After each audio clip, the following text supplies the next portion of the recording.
ಮೂರು ರಾಜ್ಯಸಭಾ ಸ್ಥಾನಗಳಿಗೆ ಅಭ್ಯರ್ಥಿಯನ್ನ ಪ್ರಕಟಿಸಿದೆ ಕಾಂಗ್ರೆಸ್. ಇಬ್ಬರಿಗೆ ಮತ್ತೆ ಟಿಕೆಟ್ ನೀಡಿದೆ ಕಾಂಗ್ರೆಸ್ ಹೈಕಮಾಂಡ್.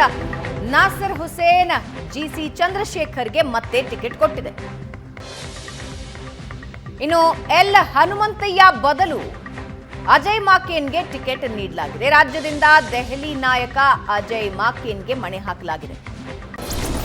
ಅಜಯ್ ಮಾಕೇನ್ ದೆಹಲಿ ಕಾಂಗ್ರೆಸ್ ನಾಯಕ ಮತ್ತು ವಕ್ತಾರ. ಮೂರು ರಾಜ್ಯಸಭಾ ಸ್ಥಾನಗಳನ್ನ ಮೂರು ಪಾಲು ಮಾಡಿದೆ ಕಾಂಗ್ರೆಸ್. ಮೂರು ಸ್ಥಾನಗಳ ಪೈಕಿ ಒಂದು ಅಲ್ಪಸಂಖ್ಯಾತರ ಕೋಟಾ, ಮತ್ತೊಂದು ಕೆಪಿಸಿಸಿ ಕೋಟಾ, ಉಳಿದ ಮತ್ತೊಂದು ಹೈಕಮಾಂಡ್ ಕೋಟಾ. ಅಲ್ಪಸಂಖ್ಯಾತ ಕೋಟಾದಡಿ ನಾಸಿರ್ ಹುಸೇನ್ಗೆ ಟಿಕೆಟ್ ನೀಡಿದೆ. ಹೈಕಮಾಂಡ್ ಕೋಟಾದ ಅಡಿ ಅಜಯ್ ಮಾಕೇನ್ಗೆ ಟಿಕೆಟ್ ಕೊಟ್ಟಿದೆ. ಕೆಪಿಸಿಸಿಯ ಕೋಟಾದ ಅಡಿ ಚಂದ್ರಶೇಖರ್ ಮತ್ತೆ ಟಿಕೆಟ್ ಪಡ್ಕೊಂಡಿದ್ದಾರೆ. ಬಣಗಳ ಬಡಿದಾಟದಲ್ಲಿ ಡಿಕೆ ಶಿವಕುಮಾರ್ ಗೆಲುವು ಸಾಧಿಸಿದ್ದಾರೆ. ಒಂದು ಟಿಕೆಟ್ ಒಕ್ಕಲಿಗರಿಗೆ ಕೊಡಬೇಕು ಅಂತ ಡಿಸಿಎಂ ಪಟ್ಟು ಹಿಡಿದಿದ್ರು. ಕೊನೆಗೂ ಒಕ್ಕಲಿಗರಿಗೆ ಟಿಕೆಟ್ ಕೊಡಿಸೋದ್ರಲ್ಲಿ ಡಿಕೆಶಿ ತಮ್ಮ ಕೈ ಮೇಲಾಗಿಸಿದ್ದಾರೆ. ಪ್ರಶಾಂತ್, ಮೂರು ಆಯ್ಕೆಗಳು ಜೊತೆಗೆ ಅಜಯ್ ಮಾಕೇನ್ನ ಆಯ್ಕೆ ರಾಜ್ಯದಿಂದ. ಭವನ 45 ವೋಟ್ಗಳಿಗೆ ಒಬ್ಬ ರಾಜ್ಯಸಭಾ ಸದಸ್ಯರು ಆಯ್ಕೆ ಆಗ್ತಾರೆ ಕರ್ನಾಟಕದಲ್ಲಿ. ಆ ಪ್ರಕಾರವಾಗಿ ಕಾಂಗ್ರೆಸ್ಗೊಂದು 3 ಸೀಟ್ಗಳು ಸಿಗೋದು ಪಕ್ಕಾ ಇದೆ. ಇವತ್ತು ನಾಮಪತ್ರ ಸಲ್ಲಿಕೆಗೆ ಕೊನೆ ದಿನ. 5ನೇ ಅಭ್ಯರ್ಥಿ ಸಲ್ಲಿಕೆ ಆಗದೇ ಇದ್ದರೆ ಇವತ್ತು ಅವಿರೋಧವಾಗಿ ಆಯ್ಕೆ ಆಗುತ್ತೆ. ಈಗಾಗಲೇ ಬಿ ಜೆ ಪಿ ತನ್ನ ಟಿಕೆಟನ್ನು ನಾರಾಯಣ್ ಸಾಬ್ ಹಾಂಡ್ಗೆ, ಅತಿ ಹಿಂದುಳಿದ ವರ್ಗದ ಬಾಗಲಕೋಟೆಯ ನಾಯಕರಿಗೆ ಟಿಕೆಟ್ ನೀಡಿತ್ತು. ಕಾಂಗ್ರೆಸ್ ಯಾರಿಗೆ ನೀಡುತ್ತೆ ಅಂತಕ್ಕಂಥದ್ರ ಬಗ್ಗೆ ಸಾಕಷ್ಟು ಕುತೂಹಲಗಳಿತ್ತು. ಒಂದೊಂದೇ ಹೆಸರು ತೆಗೆದುಕೊಳ್ಳೋಣ. ಈಗ ಅಜಯ್ ಮಾಕೇನ್ ಅಂದರೆ ಇದೊಂದು ವಿಪರ್ಯಾಸ ಅನಿಸುತ್ತೆ. ಕಾಂಗ್ರೆಸ್ ಮೊನ್ನೆ ಅಷ್ಟೇ ಕನ್ನಡಿಗರಿಗೆ ಉತ್ತರ ಭಾರತದಿಂದ ಅನ್ಯಾಯ ಆಗ್ತಾ ಇದೆ. ಹಿಂದೆ ಸಿದ್ದರಾಮಯ್ಯನವರು ಮೊದಲ ಬಾರಿ ಸರ್ಕಾರ ಇದ್ದಾಗ ಕಾಂಗ್ರೆಸ್ ಹೈಕಮಾಂಡ್ ಯಾರಾದರೂ ದಿಲ್ಲಿಯಿಂದ ನಾಯಕರನ್ನು ರಾಜ್ಯಸಭೆಗೆ ಕಳಿಸಿ ಅಂತಂದರೆ ಒಪ್ತಾ ಇರಲಿಲ್ಲ. ನಿರ್ಮಲಾ ಸೀತಾರಾಮನ್ರನ್ನು ಕಳಿಸಿದ್ದಕ್ಕೂ ಕೂಡ ಸಿದ್ದರಾಮಯ್ಯ ತೀವ್ರ ವಿರೋಧವನ್ನು ವ್ಯಕ್ತಪಡಿಸ್ತಾ ಇದ್ರು. ಆದರೆ ಈ ಬಾರಿ ನನಗನ್ಸುತ್ತೆ ಸಿದ್ದರಾಮಯ್ಯನವ್ರಿಗಿಂತ ಹೈಕಮಾಂಡ್ ಕೈ ಮೇಲಾಗಿದೆ. ಅಜಯ್ ಮಾಕೇನ್ರಿಗೆ ಇದು ತಪ್ಪಲ್ಲ, ರಾಷ್ಟ್ರೀಯ ಪಾರ್ಟಿಯಲ್ಲಿ ಇದು ಸರ್ವೇ ಸಹಜ. ಆದರೆ ಸಿದ್ದರಾಮಯ್ಯನವರು ಇದನ್ನು ಪದೇ ಪದೇ ವಿರೋಧಿಸ್ತಾ ಇದ್ರು. ಪಿ ಚಿದಂಬರಂರನ್ನ ಕಳಿಸಿ ಅಂದಾಗ ಸಿದ್ದರಾಮಯ್ಯನವರು ಒಪ್ಪಿರಲಿಲ್ಲ. ಅಂದರೆ UPA ಸರ್ಕಾರ ಹೋದ ನಂತರ ಚಿದಂಬರಂ ಹೆಸರನ್ನು ಇಲ್ಲ ನಾನು ಕಳಿಸ್ಲಿಕ್ಕೆ ಆಗಲ್ಲ ಅಂತಕ್ಕಂಥದ್ದನ್ನು ಸಿದ್ದರಾಮಯ್ಯನವರು ಹೇಳಿದರು.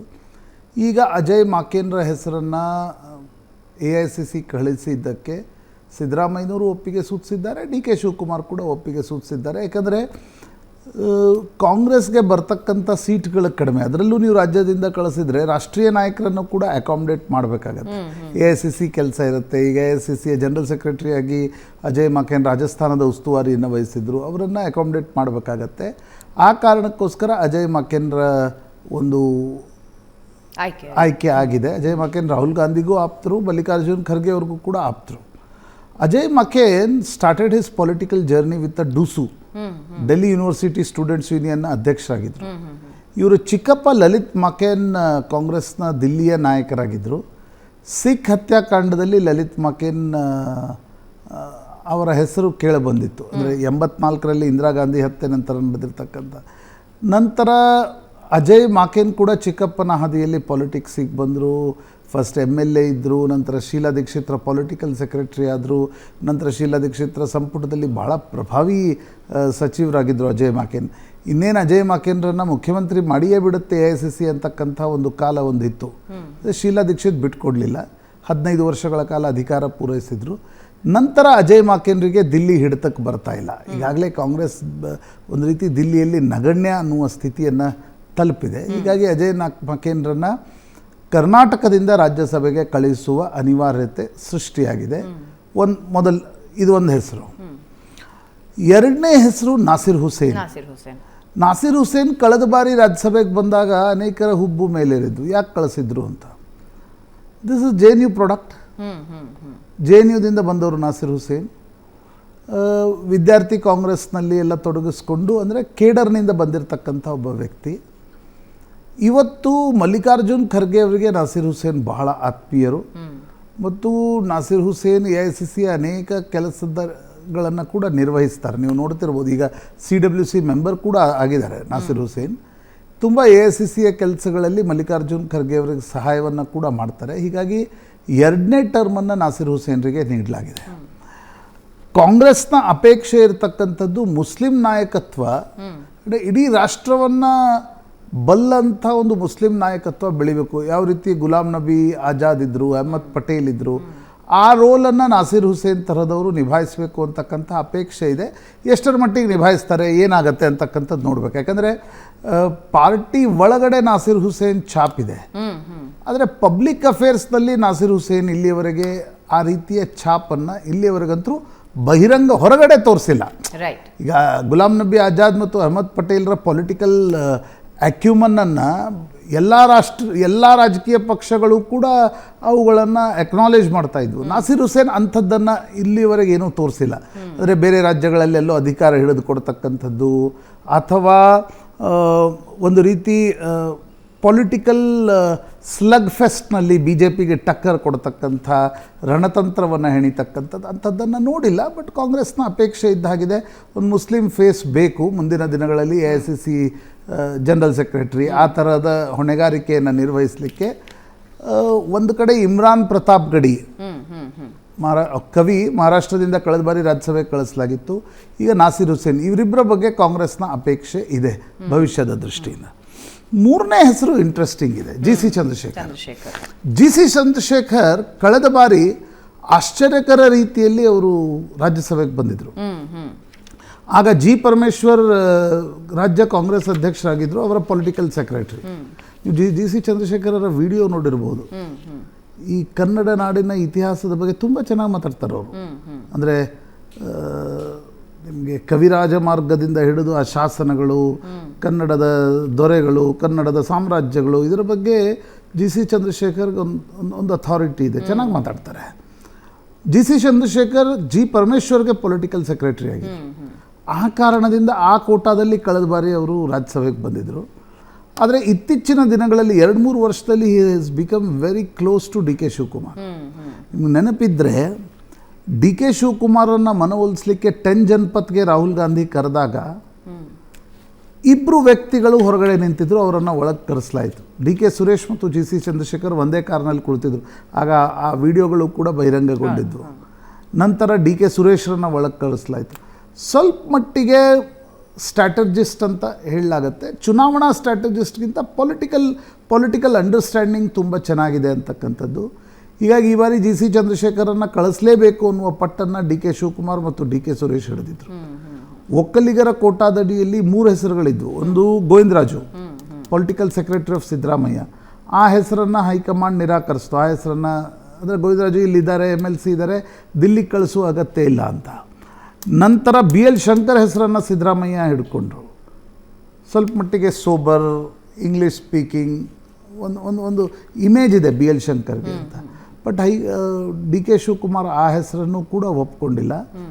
ಕೊನೆಯದಾಗಿ GC ಚಂದ್ರಶೇಖರ್ ಹೆಸರನ್ನು, ನನಗೆ ಬಂದಿರತಕ್ಕಂಥ ಮಾಹಿತಿಗಳ ಪ್ರಕಾರ DK ಶಿವಕುಮಾರ್ ಪಟ್ಟು ಹಿಡಿದ್ರಂತೆ, ಒಕ್ಕಲಿಗರನ್ನು ಕಳಿಸೋದಾದರೆ ನಾನು ಹೇಳಿದ ಒಕ್ಕಲಿಗರನ್ನೇ ಕಳಿಸ್ಬೇಕು, ಸಿದ್ದರಾಮಯ್ಯ ಹೇಳಿದ ಒಕ್ಕಲಿಗನನ್ನು ಕಳಿಸ್ಲಿಕ್ಕೆ ನನ್ನ ಒಪ್ಪಿಗೆ ಇಲ್ಲ, ನಾನು ಹೇಳಿದ ಒಕ್ಕಲಿಗರನ್ನೇ ಕಳಿಸ್ಬೇಕು. ಅಲ್ಲಿಗೆ ನನಗನ್ಸುತ್ತೆ ಪ್ರತಿ ಬಾರಿ ಸಿದ್ದರಾಮಯ್ಯ ಮುಖ್ಯಮಂತ್ರಿಯಾಗಿದ್ದಾಗ ಅವ್ರ ಕೈ ಮೇಲಾಗ್ತಾ ಇತ್ತು ಈ ರೀತಿಯ ನಿರ್ಣಯಗಳಲ್ಲಿ. But this time this is a set back for Siddaramaiah. What it indicates ಅನ್ನೋದ್ರ ಬಗ್ಗೆ ಕೂಡ ಚರ್ಚೆ ಆಗಬೇಕಾಗತ್ತೆ. ಯಾಕಂದರೆ ನೋಡಿ, ಅವರು ಇಷ್ಟು ದಿನಗಳವರೆಗೆ ರಾಷ್ಟ್ರೀಯ ನಾಯಕರನ್ನು ಕಳಿಸ್ಲಿಕ್ಕೆ ಭಾಳ ಒಪ್ಪಿಗೆ ಇರ್ತಿರಲಿಲ್ಲ. ಒಬ್ಬ ಮುಸ್ಲಿಂ, ಒಬ್ಬ ಒಕ್ಕಲಿಗ ಮತ್ತು ಒಬ್ಬ AICC ಅನ್ನುವ ಕೋಟಾದಡಿಯಲ್ಲಿ ಆಗಿದೆ ಈಗ ಇದು. ಆದರೆ ಸಿದ್ದರಾಮಯ್ಯನವರ ಕೋಟಾದಲ್ಲಿ ಯಾರು ರಾಜ್ಯಸಭೆಗೆ ಹೋಗ್ತಾ ಇದ್ದಾರೆ ಅನ್ನುವ ಪ್ರಶ್ನೆಗೆ ಇದರಲ್ಲಿ ಉತ್ತರ ಇಲ್ಲ. ಈ 3 ಹೆಸರುಗಳಲ್ಲಿ ಇದು ಈ ಪೊಲಿಟಿಕ್ಸ್ ಹೇಗೆ ರಿವಾಲ್ವ್ ಆಗುತ್ತೆ ಅಂತಕ್ಕಂಥದ್ದು ಕೂಡ ಇಂಟ್ರೆಸ್ಟಿಂಗ್. ಯಾಕಂದ್ರೆ ನಾನು ಆಗಲೇ ಹೇಳಿದೆ, DK ಶಿವಕುಮಾರ್ ಹೇಳಿದ್ರೆ ಸಿದ್ದರಾಮಯ್ಯ ಹೇಳುವ ಒಕ್ಕಲಿಗನನ್ನು ಕಳಿಸ್ಬೇಡಿ, ಒಕ್ಕಲಿಗನನ್ನು ನಾನು ಹೇಳಿದ ಒಕ್ಕಲಿಗನನ್ನೇ ಕಳಿಸ್ಬೇಕು, ನಾನು ಒಕ್ಕಲಿಗ ನಾಯಕ ಅಂತ. ಹೀಗಾಗಿ GC ಚಂದ್ರಶೇಖರ್ ಆಯ್ಕೆ ಆಗಿದೆ. ಪ್ರತಿ ಬಾರಿ ಏನಾಗ್ತಾ ಇತ್ತು, ಈ ಖರ್ಗೆ ಮತ್ತು ಸಿದ್ದರಾಮಯ್ಯನವರ ಮಧ್ಯೆ ಒಂದು ಖರ್ಗೆ ಮಾಡ್ಕೊಳ್ತಾ ಇದ್ರು, ಒಂದು ಸಿದ್ದರಾಮಯ್ಯ ಮಾಡ್ಕೊಳ್ತಾ ಇದ್ರು. ಆದರೆ ಈ ಬಾರಿ ಹಾಗಾಗಿಲ್ಲ. ಸಿದ್ದರಾಮಯ್ಯನವರ ಯಾವುದೇ ನಾಮಿನಿ ರಾಜ್ಯಸಭೆಯ ಲೀಸ್ಟಲ್ಲಿಲ್ಲ. 2013ರ ಪಾಲಿಟಿಕ್ಸ್ಗೂ 2023ರ ನಂತರದ ಪಾಲಿಟಿಕ್ಸ್ಗೂ ಕಾಂಗ್ರೆಸ್ನಲ್ಲಿ ಬಹಳಷ್ಟು ಬದಲಾವಣೆ ಆಗಿದೆ. ಒಂದು ಮೇಲ್ಗಡೆ ಹೋಗಿ ಖರ್ಗೆ ಕೂತಿದ್ದಾರೆ. ಹಾಂ. ಎಷ್ಟೇ ಅಂದರೂ ಕೂಡ ಖರ್ಗೆ ಅವರಿಗೆ ಪೂರ್ತಿ ಸಿದ್ದರಾಮಯ್ಯನವ್ರದ್ದು ಅವ್ರೇನು ಕೇಳಲ್ಲ. ಕರೆಕ್ಟ್. ಒಂದು. ಎರಡನೇ ಬದಲಾವಣೆ ಆಗಿದೆ, ಇಲ್ಲಿ ಡಿ ಕೆ ಶಿವಕುಮಾರ್ ಬಂದು ಕುಳಿತಿದ್ದಾರೆ ಡಿ ಸಿ ಎಮ್ ಆಗಿ. ಡಿ ಕೆ ಶಿವಕುಮಾರ್ ಗೊತ್ತಿದೆ ಎಲ್ಲೆಲ್ಲಿ ಸ್ಪ್ಯಾನರ್ ಹಾಕಿದರೆ ಕಾಂಗ್ರೆಸ್ನ ಬಾಗಿಲುಗಳು ತೆರೀತವೆ ಅನ್ನೋದು ಸಿದ್ದರಾಮಯ್ಯಗಿಂತ ಡಿ ಕೆ ಶಿವಕುಮಾರ್ಗೆ ಚೆನ್ನಾಗಿ ಗೊತ್ತಿದೆ.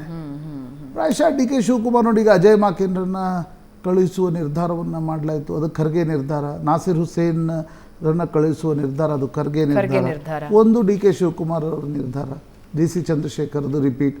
ಈಗ ನಿನ್ನೆ ಹನುಮಂತಯ್ಯವ್ರು ಊರಿಗೆ ಸಿದ್ದರಾಮಯ್ಯವ್ರನ್ನ ಕೇಳಿದಾಗ ಇಲ್ಲ ನನ್ನನ್ನು ಕ್ಷಮಿಸಿ ಅಂತ ಸಿದ್ದರಾಮಯ್ಯವ್ರು ಹೇಳಿದ್ದಾರೆ. ಮಾಡಲಿಕ್ಕೆ ಆಗಲಿಲ್ಲ ನನಗೆ. ದಲಿತ್ ಲೆಫ್ಟು, OBC ಈ ವರ್ಗಗಳಿಗೆ ಕೊಡತಕ್ಕಂಥ ಒಂದು ಚಿಂತನೆ ಏನು ಸಿದ್ದರಾಮಯ್ಯವ್ರದ್ದು ಇರುತ್ತೆ, ಅದು ಸಕ್ಸಸ್ಫುಲ್ ಆಗಲಿಲ್ಲ. ಅಂದ್ರೆ ಇದು ಮುಂದಿನ ಪೊಲಿಟಿಕಲ್ ಕ್ಯಾಲ್ಕುಲೇಷನ್ಸ್ ಬದಲಾವಣೆ ಆಗುತ್ತೆ ಅನ್ನೋದಕ್ಕೆ ಸೂಚಕ ಅಂತ ಅನ್ಸುತ್ತೆ. ನಿಶ್ಚಿತವಾಗಿ.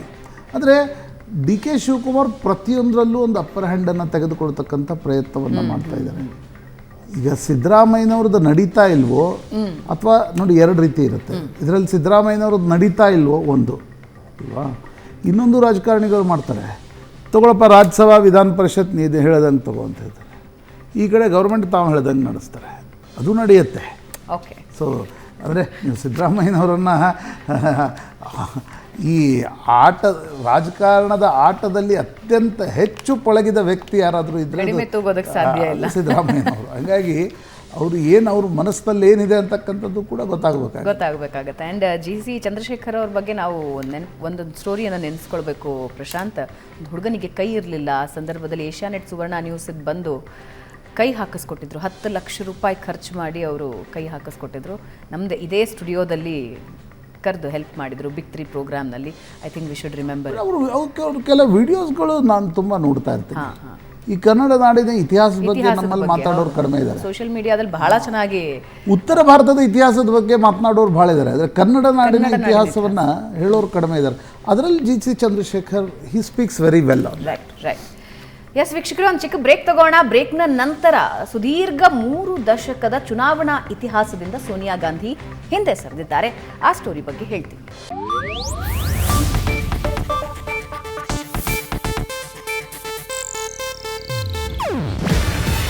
ಇದು ಏಷ್ಯಾನೆಟ್ ನ್ಯೂಸ್ ನೆಟ್ವರ್ಕ್ ಪ್ರಸ್ತುತಿ. ನೀವು ನೋಡ್ತಿದ್ದೀರಾ ಏಷ್ಯಾನೆಟ್ ಸುವರ್ಣ ನ್ಯೂಸ್.